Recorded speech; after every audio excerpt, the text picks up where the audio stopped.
New Braunfels quarterback Leighton Adams seems to always be on the move. Since he was a little guy, I've told him, God gave you a diesel engine in that body. Leighton helped lead the Unicorns to the state playoffs last season, and in the week leading up to their playoff game, it was all the family could talk about. It was a huge deal, and so looking forward to watching the guys play and cheering them on. The night before, the family was at a basketball game for one of Leighton's younger brothers. Just a little bit into the third quarter, half of the gym lights went out.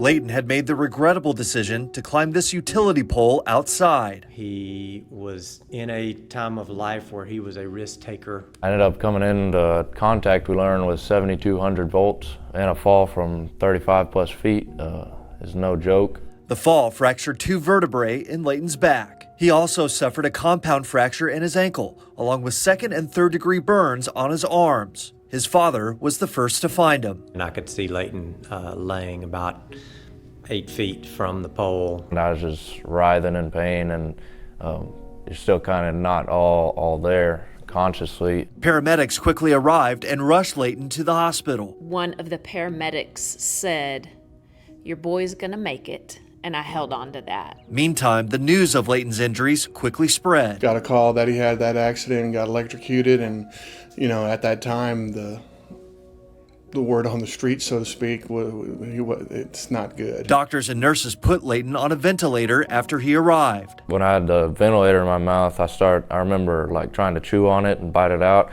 just because I didn't know what it was, and it was so annoying. His parents say the challenge of getting off the ventilator rekindled their oldest son's competitive spirit. So then it became the competition of beating myself, and that I could start breathing again by myself. In a couple of days, he was off the ventilator and left the ICU. A series of challenges were still ahead, like being able to stand on his own. It was real taxing. The longer I stood up, then the longer it just started to hurt worse and worse.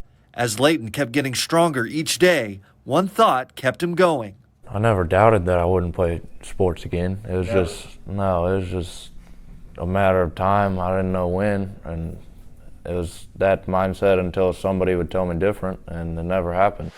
Leighton began working with a team of physical therapists, starting small at first. The BLT, the bending, lifting, and twisting that I couldn't do. But he just had to keep moving. They didn't lay out very many specifics for me, so it was, maybe you could call it bending the rules a little bit. Leighton went home after 7 days in the hospital and started doing exercises with his body weight. Working back towards it still. I haven't felt my back hurting at all in the past 2 months. My arms, you can't even tell that anything's wrong, and they don't hurt at all. 4 months after his fall, Leighton was given a full medical release. And as we went to several follow-up appointments, each of them would say, "We counted you out before you arrived here."